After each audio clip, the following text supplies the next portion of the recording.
नमस्कार। श्रीमद् वाल्मीकि रामायणे सुंदरकांडे एकोनविंश सर्ग।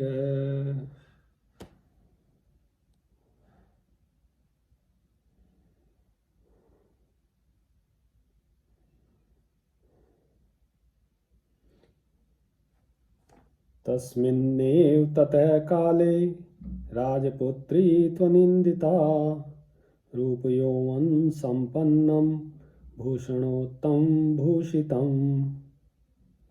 ततो दृष्टेव वैदेही रावणं राक्षसाधिपं प्रावेपत वरारोहा प्रवाते कदली यथा।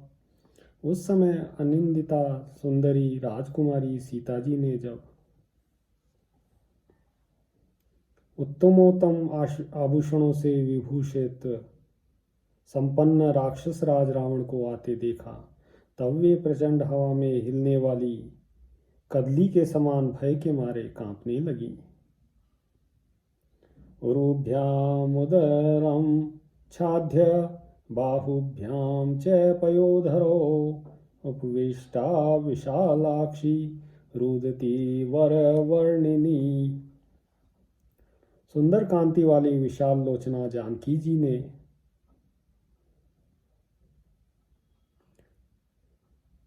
वहां अपने आप को समेट लिया तथा बैठे बैठे वे रोने लगी। दशग्रीवस्तु वैदेहीं रक्षितां राक्षसी गणः ददर्श दीनां दुःखार्ता नामं सन्नामिवार्णवे असंवृतायाम् आसीनां धरण्यां संशितव्रतां छिन्नां प्रपतितां भूमौ शखामिव वनस्पतिः। राक्षसियों के पहरे में रहती हुई विदेह कुमारी सीता जी अत्यंत दीन दुखी हो रही थी। वे समुद्र में जीर्ण शीर्ण होकर डूबी हुई नौका के समान दुख के सागर में निमग्न थी। उस अवस्था में दशमुख रावण ने उनकी ओर देखा। वे बिना बिछोने के खुली जमीन पर बैठी थी और पृथ्वी पर गिरी हुई वृक्ष की शाखा के समान जान पड़ती थी। उनके द्वारा बड़े कठोर व्रत का पालन किया जा रहा था। मलमंडन दिग्धांगीं मंडनार्हामं मंडलां मृणाली पंकदिग्धेव विभाति न विभाति च। उनके अंगों में अंगराग की जगह मैल जमी हुई थी। वे आभूषण धारण तथा श्रृंगार करने योग्य होने पर भी सबसे वंचित थी।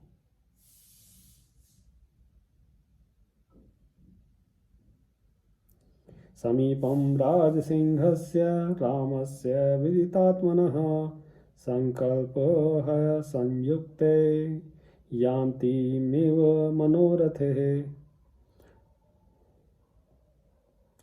संकल्पों के घोड़ों से जुते हुए मनोरथ रथ पर चढ़कर आत्मज्ञानी राजसिंह भगवान श्री राम जी के पास जाती हुई सी प्रतीत होती थी। शुष्यन्तीं रुदतीं एकां ध्यान शोक परायणां दुःखस्यान्तं पश्यन्तीं रामां रामं अनुवृताम्। उनका शरीर सूखता जा रहा था। वे अकेली बैठकर रोती तथा श्री रामचंद्र जी के ध्यान एवं उनके वियोग के शोक में डूबी रहती थी। उन्हें अपने दुख का अंत दिखाई नहीं देता था। वे श्री रामचंद्र जी में अनुराग रखने वाली तथा उनकी रमणीय भार्या थी। चेष्टमानां अथाविष्टां पन्नगेन्द्र वधूमिव धूप्यमानां ग्रहेणेव रोहिणीं धूमकेतुना। जैसे नागराज की वधू मणि मंत्रादि से अभिभूत हो छटपटाने लगती है, उसी तरह सीता जी भी पति वियोग में तड़प रही थी तथा धूम के समान वर्ण वाले केतु ग्रह से ग्रस्त हुई रोहिणी के समान संतप्त हो रही थी। वृत्तशीले कुले जाताम आचारवतीमिवां पति धार्मिके पुनः संस्कारम् आपन्नाम जाताम एव च दुष्कुले। यद्यपि सदाचारी और सुशील कुल में उनका जन्म हुआ था, फिर धार्मिक तथा उत्तम आचार विचार वाले कुल में वे ब्याही गई थी, विवाह संस्कार से संपन्न हुई थी, तब भी वे बड़ी मलिन दिखाई देती थी। सन्नामेव महाकीर्तिं श्रद्धामेव विमानिताम् प्रज्ञामेव परीक्षीमाणाम् आशां प्रति हतामिव आयतिमेव विध्वस्ताम् आज्ञां प्रति हतामिव दीप्तामेव दिशं काले पूजां रहताम् इव पौर्णमासीमिव निशां तमोन्ग्रस्ते दुमण्डलां पद्मिनीमेव विध्वस्तां हतशूरां चमूमिव प्रभामेव तमोध्वस्ताम् उपक्षीणाम् इवापगां वैदिमेव परामृष्टां शान्ताम् अग्निशिखामिव। वे क्षीण हुई विशाल कीर्ति, तिरस्कृत हुई श्रद्धा, सर्वथा हास को प्राप्त हुई बुद्धि, टूटी हुई आशा, नष्ट हुए भविष्य, उल्लंघित हुई राजाज्ञा, उत्पात काल में दहकती हुई दिशा, नष्ट हुई देव पूजा, चंद्रग्रहण से मलिन हुई पूर्णमासी की रात, तुषारपात से जीर्ण शीर्ण हुई कमलनी, जिसका शूरवीर सेनापति मारा गया हो ऐसी सेना, अंधकार से नष्ट हुई प्रभा, सूखी हुई सरिता, अपवित्र प्राणियों के स्पर्श से अशुद्ध हुई वेदी और बुझी हुई अग्निशिखा के समान प्रतीत होती थी। उत्कृष्ट पर्ण कमलाम वित्रासित विहंगमाम हस्तिहस्त परामृष्टाम आकुलाम एव पद्मिनीम।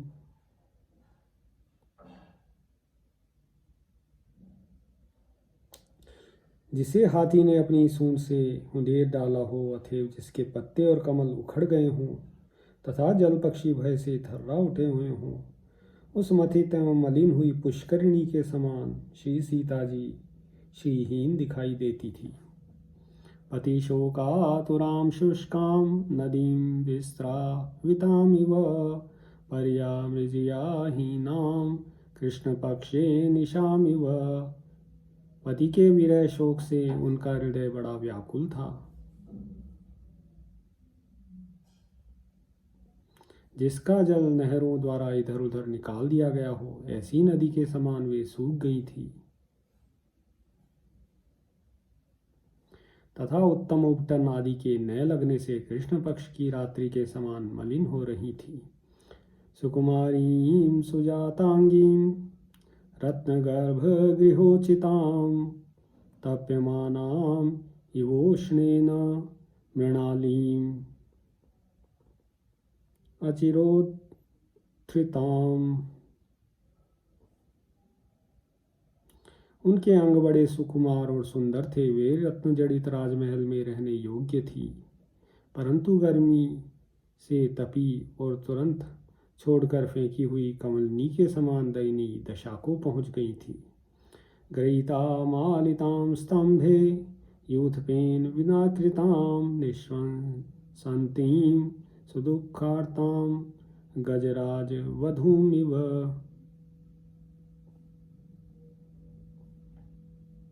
एकया दीर्घया वेश्न्या शोभमानाम् अयत्नतः नीलया निर्दापाये वनराज्या महीमिव।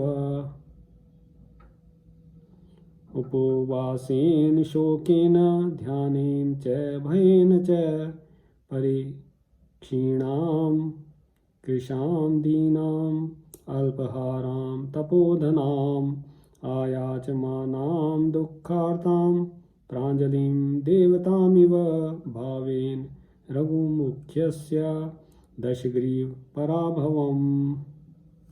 जिसे यूथपति से अलग करके पकड़ के खंबे में बांध दिया गया हो, उस हथनी के समान वे अत्यंत दुख से आतुर होकर लंबी सांस खींच रही थी।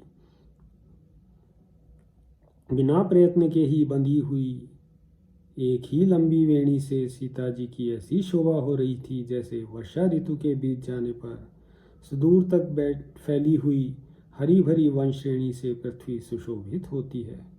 वे उपवास, शोक, चिंता और भय से अत्यंत क्षीण, कृशकाय और दीन हो गई थी।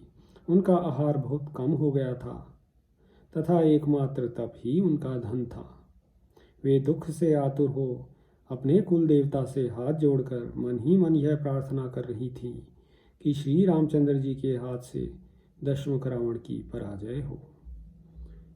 समीक्षमाणां रुदतीं अनिंदितां सुपक्ष्म ताम्रायत शुक्ललोचनाम् अनुव्रतां रामं तीव मैथिलीं प्रलोभयामास वधाय रावणः।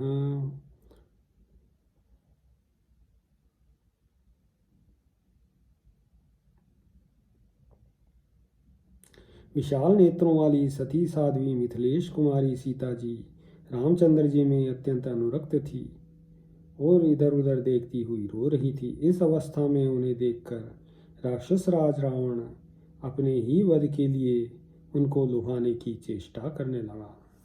इत्यार्षे श्रीमद् रामायणे वाल्मीकिये आदि काव्ये सुंदरकांडे एकोनविंश सर्ग। सियावर रामचंद्र पद जय शरणम्।